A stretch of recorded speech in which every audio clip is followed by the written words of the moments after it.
Welcome to the Curve Weekly. This is our podcast where we read the finance news so that you don't have to. I'm Vic Harris, ex-fund manager, finance expert, and it's my birthday.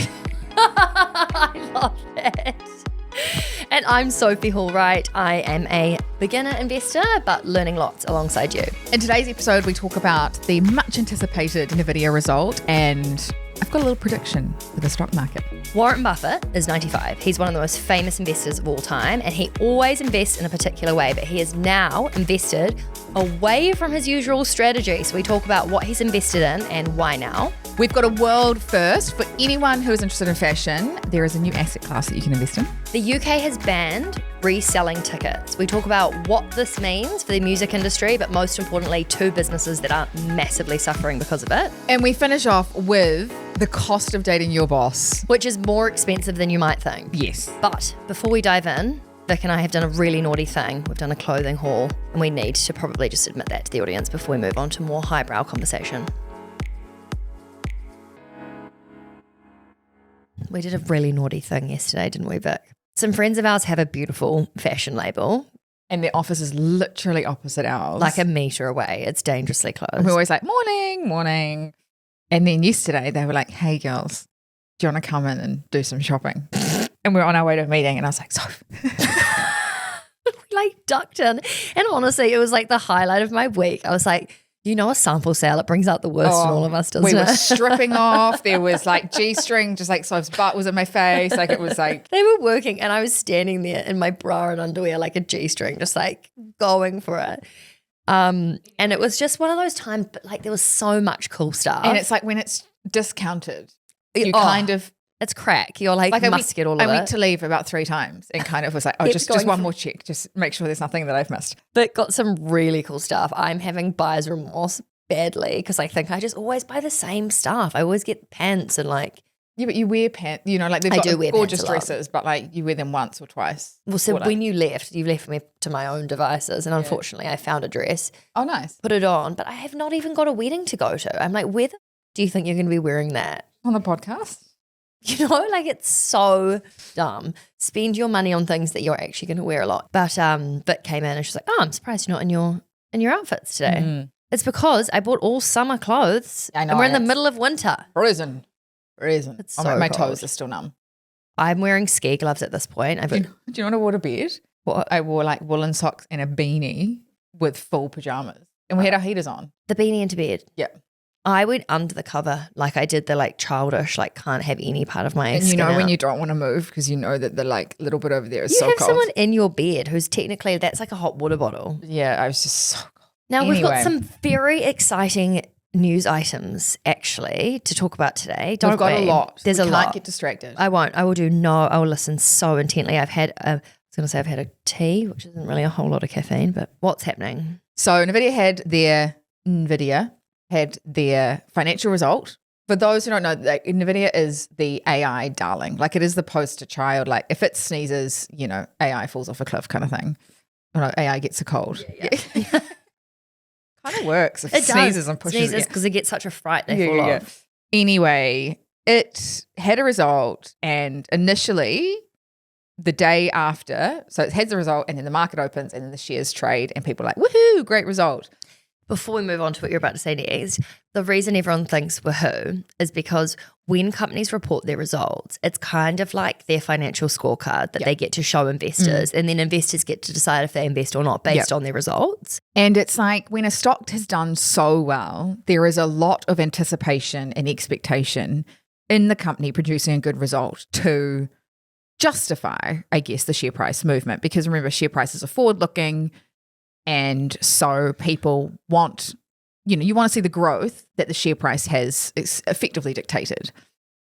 If that doesn't come through and Nvidia had put out a result that wasn't as good, the share price would obviously fall because people are expecting this and then now it's coming at this. So there's a bit of a readjustment.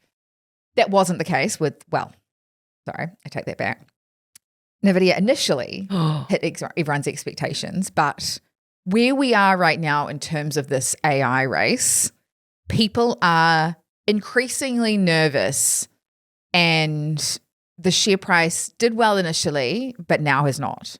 And that to me says there's a lot of people that are like, this is probably the last hurrah I'm going to take some profits. And if you think about like a roller coaster analogy, and you're on a roller coaster and you know when it goes up and up and up and you hear that tick, tick, tick. Oh my God, tick, the anxiety that click gives me. Oh my God. And you know the higher it goes, the further you have to go down. This is kind of, I feel like we're in the last kind of phase. The last few clicks. The last few clicks. And everyone's trying to pick, you know, that last click. But it's like what goes up must come down. Yeah. But also what you said just before when you said share prices are forward looking. This is something that honestly I struggled with for a long time. So if you're new to this podcast, I wanted to just explain that. The price that you see of a business now, so let's say Nvidia, what is the share price? 180. So at the time we're recording this, it's $180 US a share. $180.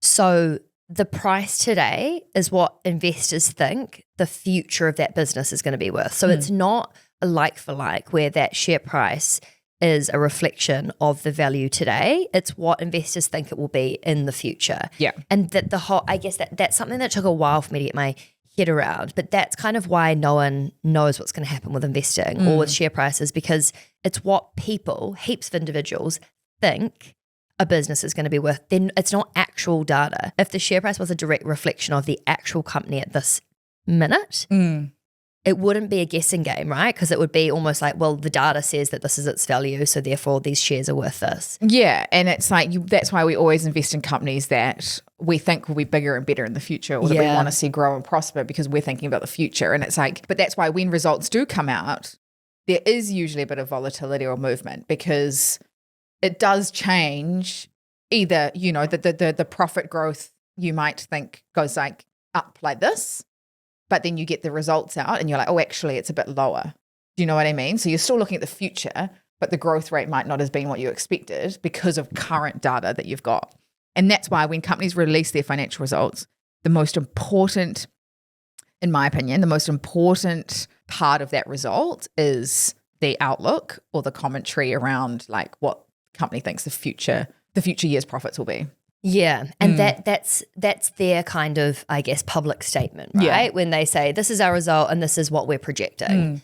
And if they are like, oh, we think we're going to, you know, it's looking like an incredible environment, we're going to continue to go from strength to strength, that huge green flag for investors. They're like, awesome. And also, it's so funny because there might be people listening that think, yeah, well, obviously they're going to say that because then they want their share price to do well. But if let's just say you did that once. Let's say we were a publicly listed company and we said, oh, we're going to future of the double Curve's our going to be profit. killing it in 6 months, and then it comes out and it's actually not. Yeah. Investors lose any kind of faith in what they're going to, what the truth is. And so I guess my point is you've lost credibility as a management team. Yeah, like you're not, yes, you might immediately in that first period of time get an uplift in your share price, but like if you can't deliver and investors see that, no one's going to trust what you have to say ever again. So you can't really manipulate what you actually think your future looks like, because if you overinflate it and then it's not the case and that doesn't actually eventuate, next time you say it, everyone's going to be like, well, you didn't last time, so why totally don't believe you now. Yeah. Right. So basically in the office yesterday when we started talking about this, we were like, Vic, okay, cool. This is interesting news, but what do you actually think that this means for AI, for the market? And you had a rather interesting perspective on this. Would you like to share it with the class? Oh, as in this is the top of the market? Yeah. I mean, huge call based on one result. No, but the stock market did fall yesterday, mainly being dragged down by Nvidia because it's down about 3%. I just think there's been so much exuberance that I think we're nearer to the top. I love that you're like, I'm trying to be really coy with it. Yeah. No, I just think like this was a great result. And the fact that the share price is down, people are getting a bit like exhausted. Because normally that wouldn't be the case, right? No, well, it's like, but if you keep beating expectations and you have to keep beating them by more and more and more to move the share price every time. So it's like they've come out and they've bet what people had thought, but it still wasn't enough. Do you know what I mean? Like you kind of put a rod in your own back kind of thing. Oh, I hate that analogy. It's so scary. And the fact that it's down and it was such a good result just makes me think people are taking profits and they're kind of like, you know what, maybe this is. I mean, so many people I've spoken to lately have said they're pulling money out. I know that is absolutely not a yardstick for the entire population who invests. Yeah. But everyone is starting to feel scared. Well, it's just like you just look at some of the Yeah. And like we're not here to be like time the market. Like, of course, if the market falls tomorrow and you keep investing, awesome. You're buying, shares at a cheaper price. Like, awesome. If it doesn't fall for another 3 years and you've taken your money out, you've missed out on another 3 years of returns. So the best strategy is always just to keep investing no matter what the weather. But I'm just saying, I think, yeah, you're right. There is a lot of people that are kind of taking profits. When you look at some of the stocks in my portfolio that are up like 50, 60%, like that is outrageous. Yeah. To keep doing that for another 3-4 years. I know, but that's what I mean. I'm kind of like, how do you not cash in on those things? And well, Emily, our producer, asked me yesterday, very good question. She was like, Vic, would you sell out of Nvidia, for example, and buy it back at the bottom? And I was like, well, yes, if I was that genius and I could time the top perfectly and the bottom perfectly. But then I said to her, I was like, for me, if I found an incredible opportunity that I thought was, had more growth potential than Nvidia, then yes, I would sell my Nvidia shares and put it into that. Because that's what you do as a fund manager, is you're constantly looking, okay, this is run its course or done it, had its growth, and now this one down here might be a healthcare company. It might be like, a really defensive company because I think that the next few years is going to be a bit more low growth. And so this company is going to outperform, like you're constantly looking at the environment in terms of the economic environment, the industry, the company, and trying to figure out which one's going to do well for the next few years. Yeah, I mean, the last thing you want to do if you're a, Sophie Hall-Wright or someone else who's just trying to sort of figure it all out and invest as best you can, but probably not a professional, is to take profits and then not put it in something else, because then you're just missing out on gains elsewhere. And I think that's probably what happens more often than not when it comes to people who aren't necessarily professional investors, because you put it in cash or put it in the bank. Yeah, which is almost the last place that it should be. Because like for me, even if I had invested in Nvidia, but I don't think I have any I'm in the S&P 500, but I'm pretty sure I don't have any other money there. But the point is if I did pull it out, I don't feel like I'm on this treasure hunt to find the next big thing that's going to get me even, that's the problem. And that's why being diversified is like the best way to invest, right? Because you're like, if you own the S&P 500, you're already invested in those companies that will probably do well when Nvidia doesn't. Like, you're already backing those winners. If you're listening to this and you're like, oh gosh, what should I do? Just do nothing. Yeah. Now, I'm a bit concerned about the fact that we have a lot to get through. So Warren Buffett, he is one of the world's most famous investors. Yes. He's 95. Yeah. He owns a ginormous investment firm called Berkshire Hathaway. Yeah, and it has done incredibly well, outperformed the S&P 500 pretty much every year for the last 30 years. Anyway, he has built that business and the success of that business on an investment strategy, which is effectively investing in like boring businesses, the businesses that everyone forgets about, but that kind of stand the test of time. Like, he's always said that his period that he holds these companies for is forever. Like, he's a very, very long term. He's the desert island investor. Yeah. And he is, would we say, almost allergic to technology companies, yes, right? He has always said, he gets asked all the time why he hasn't invested in tech. And remember, like, tech companies have done fantastically well over the last few years. He's missed out on all of that. I was going to say, I'm kind of impressed he still managed to do so well and avoid what has moved the market more than any other company. Well, he's got a strategy that's worked and stood the test of time through multiple market cycles, economic cycles. And as soon as you change that, it's almost like stick to your knitting, right? 100%. Like, for example, if you're really good at tapestry and then you decide to start using an overlock machine. Yeah. Like, that was the weirdest example ever.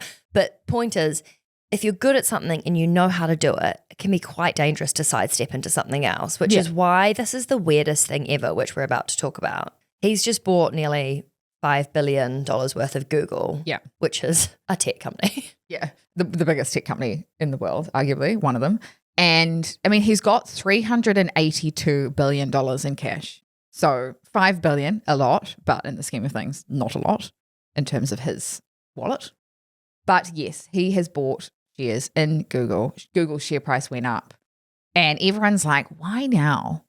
We just had this whole conversation on this podcast about the AI race and where we are in terms of this AI bubble. And like, honestly, you can't even open a newspaper without some kind of AI bubble headline.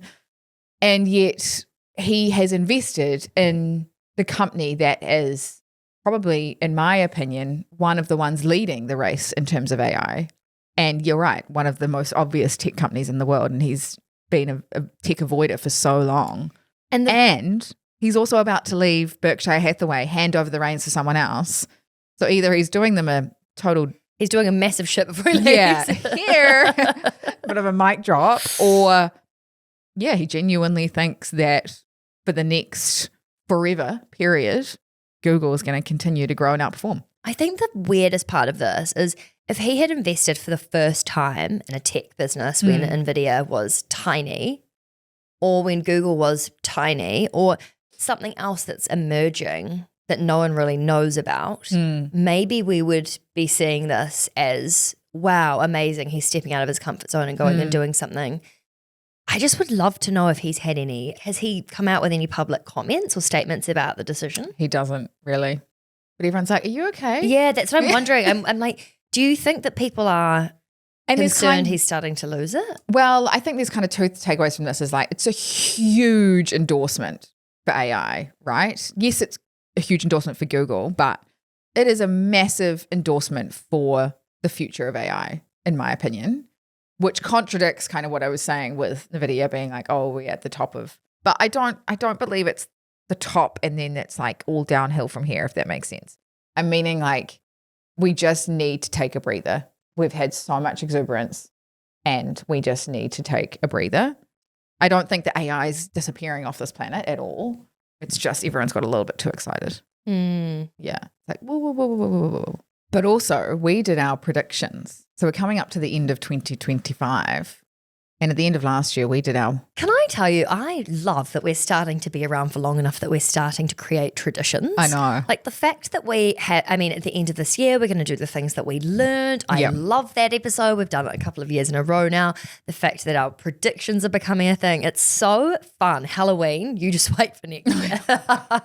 Anyway, yes, we both said we thought Google was going to be the biggest performer, didn't we? Yeah. For the year. And it's, you know, what did the share price do when he invested in it? It was up about 5% on the announcement, but the share price is up 50% this year. Oh, sorry. Are we killing it? Am I going to become a fund manager? I just wish I had backed myself a bit more. What do you mean? We did back ourselves. No, I know, but imagine putting like 50 grand in rather than like $500. Yes, but that's exactly the opposite of what you say to do. I know. Diversify. I know. Also, if this bubble had been happening before Warren had invested and you already are feeling a little bit like we need to have a correction and you had 50 grand in Google, I think you'd have diarrhea. Sorry for all the poo jokes. I'm going to stop that. Ooh. I don't know where it's coming from. But also we have a really good podcast with Nat from Google where she talks about where she thinks we are in terms of the AI race. It's actually so fascinating. Do you know what? This is the first episode that my sister's ever listened to for the Curve. She was like, Soph, I listened to the Curve podcast. And she told me what one it was. I was like, that is the only episode without me in it, you bitch. She's like, it was great. No, she actually said she's loved it. That's so Anyway, funny. The point is, let's just put the link in the podcast show notes. If you haven't listened to this, definitely recommend it as the listen after the Curve Weekly. You're kidding. Oh my God. The Curve Hotline's calling Vic. Oh my God. Hi there. I just listened to the episode with the chief technologist from Google, and I have to say that it was phenomenal. Just that whole thing about being ready, being a decision. Yeah, that was incredible. So by the way, that's our Curve Hotline, and we love answer phone messages. So we'll link that as well in the podcast show notes. If you ever have any thoughts on the podcast, on what we're talking about, questions, tell us that it was phenomenal. So much fun. But yes, the ready, honestly, that really hit home for me. I'm not going to lie, I missed that part. Ready is a decision, not a feeling. Like you will never be ready. You will never feel ready for anything that's supposed to like bring you growth. It's a decision. You make a decision. Okay, I'm going to have kids. I'm going to start a business. I'm going to move countries. You make a decision and then you're ready. That is your ready. It's not, so I'm just going to sit here and wait till I feel ready to move to London. It's like, just do it and make the decision and then you're ready. Like I was like, yeah. Amazing. Yeah. Anyway, there is a fund that has been created that is dedicated to investing in Hermès bags. Now we all know that, well, I'm telling you now, Hermès bags have been an incredible investment.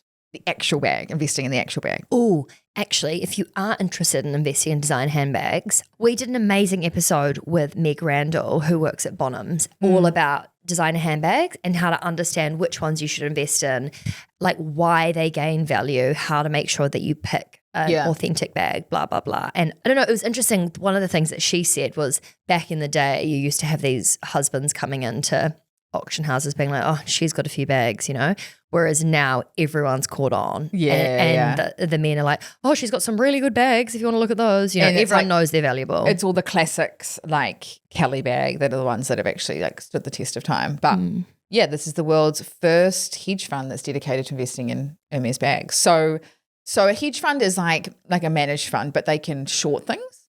So it's just a bit more of a racy fund, I guess, is kind of, or a bit of more of a spicy fund. But anyway, it's a fund. It's just like you invest in the fund, and then you get access to all the underlying investments in the fund. So, like we have funds that invest in a whole lot of different companies, and you buy shares in the fund, and then you get access to all these companies. This is exactly the same thing. So you invest in the fund, and you get access to all these different Hermès bags. So it's so funny. Their big caveat is like, you do not own the bags. But it's People a way just for getting you, so excited about it. It's like anything, right? That you can create a fund that invests in lots of different properties, or a fund that invests in lots of different pieces of art. Like, it's a way to diversify. I mean, it's not really diversified because you're still investing in like one asset, which is a handbag, but you're investing in lots of different styles. But also the reason why funds exist, or the ability to buy fractional art or fractional Hermès, oh, could I sound any less uncultured, bags or anything, or property, is generally because you don't want to go and put heaps of money into the asset, or you can't afford the whole piece of art or the whole handbag or the whole property. Yeah. So it's a way to get exposure to different types of investments that move in different ways and earn money in different ways in a smaller capacity, if that makes sense. And I just love the innovation. It's like, it's so cool. It's now become its own asset class, essentially. Do you know what I mean? Like, this is like an alternative thing to invest in, and people are creating investment vehicles around it. Like, the fact, like, if I was Hermès, I'd be like, shit, yeah.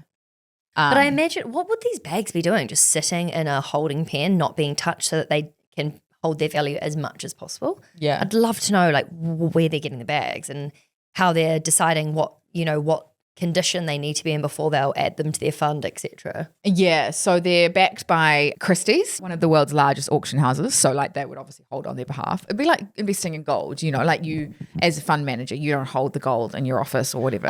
It's like, got you. It is somewhere, and you just kind of, I guess, reflect. Me imagining all these Hermès bags like in a cupboard somewhere. There's a fire. But yeah, I think it's just so funny. I think it's just quite cool to see the innovation that's happening in investing in alternative things, and people creating products around some interesting investments. It's great. Totally. Yeah. I think it's just as investing has become more democratized and people are aware that this is, there's so many different ways that you can invest. It's cool to see the big, I was going to say the big dogs, but the big kind of financial firms that you would never think would do something cool and different, jumping on trends like this. Anyway, moving along, we've got lots to talk about, Sophie. On to the next. Yes. So the UK has banned the resale of tickets to live events. The reason this is really interesting is there's several businesses that massively benefit from resale, right? Yep. So there's a whole lot of stuff that's kind of coming to the surface, including artists that are really happy to see this happening. Yeah. Who Coldplay, Dua Lipa, they were all, Oasis was kind of the big reason this has come about. And that's because tickets were sold out and basically none of the fans got them, and then they're being resold for a ridiculous amount, right? And there's bots that people have created that buy the tickets as soon as they come on sale. So they're trying to stop that. So it's not even people, because like, you can't be quicker than a bot. But I think the thing about these ticket sales and the fact that they're trying to cut out that middleman that's making money, it's great because it means that actual fans get to go, but also like the ticket price and what an artist sets as the amount that they think is appropriate to charge their fans. Like, that's the price that people should be paying to see it, not 5 times more than that. So it would be heartbreaking for an artist to know that all these bots are buying all their tickets and then no actual fans get them at the rate they should be. Or only fans that can afford to pay triple the price, which is shit. But like also, and if you can't go, you resell it for what you paid for it. Like I think that's pretty you get fair. your money back. Yeah. But anyway, you're right. There's companies like StubHub and Viagogo, which their business models have been made on reselling tickets and, you know, providing a platform that can help facilitate that. StubHub has actually just IPO'd, so it's gone public for the first time on the stock exchange a few months ago. Its share price is down 42% in like 2 months. Wait, so it's gone down 42% in 2 months before this even came out. So it was not doing well anyway. Yeah, but also people probably get whiffed of this stuff. And that's what we're talking about with the idea of share prices being forward-looking. Yeah. People probably knew that this was coming and therefore knew that company's not going to have much opportunity in the future. Anyway, there was this announcement that has come out because like Ticketmaster, they make a fee when they sell the ticket. Like the more tickets they sell, the more money they make. Whereas if you're now capping the amount that can be resold, that directly impacts the revenue that the resellers can make because there's less tickets. Anyway, there's less tickets that will be resold. But anyway, they also withdrew their guidance. Now, remember at the beginning of the episode, I said like the one key thing of a financial result, if you had no time in the world and all you could look at was like the, 10 seconds of an announcement, it would be the outlook or like the guidance that the company gives. Their financial rate card. That's what it's called properly. Yeah, but it's what the is it outlook again? of like what the future looks like. So it's not what they delivered in the past. It's like, this is what we think the future is going to be. Yes, okay. In terms of the whole kind of result. And StubHub has withdrawn its guidance. And that is a big, big, big, big, big red flag. If you're even, the fact that they're even a newly listed company, so they've got to prove themselves, right? You've got to, like you said, you've got to, keep coming and beating expectations so that people can trust you and they can, you say you're going to do what you're going to do. If you have come out and said, look, we actually don't know what the future of our business looks like. We have to actually withdraw what we said because we have to go back on our word. Have you ever heard anything scarier as an investor? Oh, it's basically like saying, we don't know what's happening, we're not going to make any money, and we can't put anything out. And a lot of companies did it during COVID because they were like, we don't even know what the world's going to look like. And it's usually when something big is like, oh God, we're just head down, bum up, and in the office trying to figure out what this means for our business. We don't have time to put out guidance or like. And also in that instance, when so many other companies are there, and you also understand the state of the world. That I think there's probably more forgiveness if you're a brand new company that's just gone public. Oh yeah. And every investor's seen this news and knows what's happening. It's because they have no idea what their business model is going to be. Well, and it's also like if a Google came out and said, look, we just have to withdraw our guidance. You've got, nearly 20 years of them being a public company where they have, probably over delivered most of those years. You're way more forgiving because you're like, oh, well, they've delivered this over the last 20 years, so we can just assume that, it's not They've got runs on the board. Yeah, exactly. Whereas this, you're like, oh, wow, I'm going to and to build back that credibility takes so long. And just trust from investors that you're able to deliver what you're trying to do. There's so many other things to invest in. Why would I even bother with this?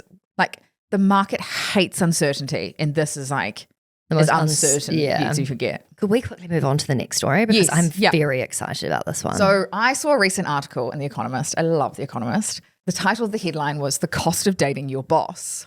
And I thought in my mind this was going to be completely different to what the article is actually about. But anyway, they've done a whole bunch of research and they've analysed lots of different workplace data from like wages, job roles, like all of that. The study mainly focused on women dating male managers because that is, the most common setup within the office. And the findings were wild. And it said women who date their bosses see their income go up by about 6%. But for men dating female bosses, the bump is about twice as big, so about 12%. So if a younger, more inexperienced man is dating a more experienced, more senior person within a company, it's great for his salary. They get double the raise than if it was the other way around. It was a younger woman dating an older man. Yeah. But so in any situation, dating your boss boosts your salary. But we were talking about this story yesterday, and our producer Emily goes, "Hey, either of you want to go on a date?" Quite good. Also, there's there's a negative side to this. So when women break up with their bosses, their income drops by about 20% in a year after that. Many leave the jobs because obviously They the can't deal relationship, with it, it'll yeah. be awkward as fuck.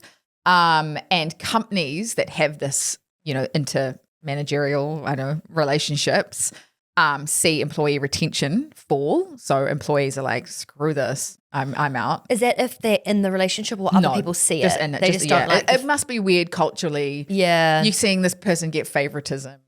So anyway. I also feel like you get to know someone really well in a totally foreign setting to a seedy, flirty bar. If you're at work and you're good at your job, I mean, not great if you're terrible at your job. Yeah. If you're good at your job and you're showing up to meetings and you've got great ideas and do you know what I mean? Like you're on. Yeah. And that's quite In your attractive. zone. And also you're not trying to be anything. I think in a context of like being on a date, being at a party, being in any kind of environment where it could be flirty, the undertone is that. Whereas in a work environment, all of that's stripped away, well, majority of the time, which I think means that you get to know people quite well without any of the pretense or expectation. So I can understand why it happens. I just don't know how it goes from like, hey, you free for an 8 o'clock meeting to like, hey, free. Like, I'm just like, who crosses that line? Like, hey, do you need to go to the toilet? I know. I'm just like, anyway. It would make work a whole lot more fun though, wouldn't it? I mean, you wouldn't get a lot done. Before we actually call it a day, I've got one last thing. Just give me 2 seconds. Happy birthday to you. Happy birthday to you. How cute is it? Okay, so for people that aren't watching this episode, she's got a brand new hat. She's forgotten she's on a podcast. And so the cake is actually, apparently this is a real UK thing. It's like Colin the Caterpillar or something. Can I eat it? Apparently it's a real icon. Yeah, go for it. We love you so much. You are the heart and soul of the Curve. We're all going to be wealthier and have more choice, freedom, and independence because of you. Thank you for giving everything and more to the Curve community and the Curve team. Your gift is a point and shoot. Oh my God, point and shoot. I wanted one for so long. You're going to be the content queen. I know. I'm so excited. Oh my God, perfect. Thanks, guys. There was also some really lovely messages that came through on Instagram, which we'll let you read later. I feel like the episode is probably very, very long and we don't need to read them out now. But thanks. oh my God, we do have a celebration video, which we are going to do on the podcast. Oh, okay. So we just have to do this. It's 1 minute. One more tradition. Oh. Hello? Yeah, cool, yeah. Deep seek. She was so desperate to say it that it was like off the back of her sneeze. An appropriate budget for certain things. One of my favourite things is about getting words wrong. It's just so off-brand for someone that's so smart. Exactly. But I love the enthusiasm. Q, not a bit of work. Miraculously. Meanwhile, Kara got it. Oh my God. I love that word. The results. Yes, the results that just came out. Exuberance. And don't worry, that wasn't your finest moment. Whereas I was on track to retire. Honestly, all I have in my head is Mary. Another question here from Rebecca. Okay, well, thanks so much for being here for the Curve Weekly, everyone. No worries. Thanks. I wasn't talking to you. I was talking to the listeners. If only you could hear the unedited podcast, honestly. We will just sound terrible.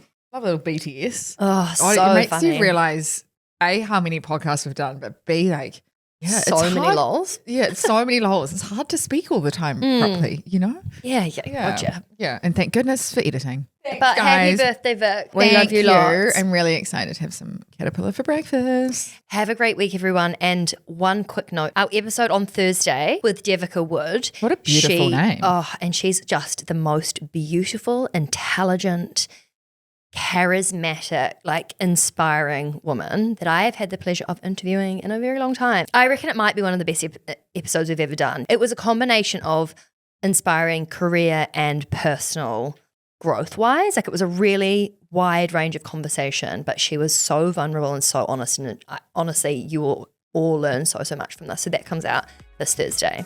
But we'll see you next Monday for the Curve Weekly. Bye. Bye. Thank you so much for listening to the Curve Weekly.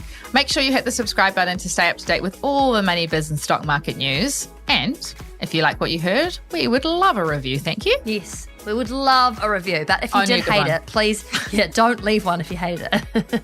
No, but in all seriousness, could you please leave a review? Because it really helps other people find our cute little podcast. And we hope you have a good week and see you next Monday. Bye. Bye. Sweet. Yeah. See you next Tuesday. Lol. See you next Tuesday. I mean Monday. No, actually, though, new episodes out every Tuesday. Okay, quickly. The Curve was created to empower and educate you about investing, but we are not financial advisors. Our platform exists for educational purposes only, and it doesn't provide personalized investing advice for your individual needs and should not be relied upon to make an investment or financial decision. And always remember to do your own research before making any investment or financial decision. We're here for any knowledge and support you need, but the final call is always yours. And thanks for being here. You got this. Yeah, we know you got this. Okay, wait, what was the last one? No, that's all we've got for you today. Why? I liked that last one. Are you done? Yeah. Time-wise or? No, that's like the others are shit. Well, let's end on a high. Okay. Can we leave that in because it's quite funny?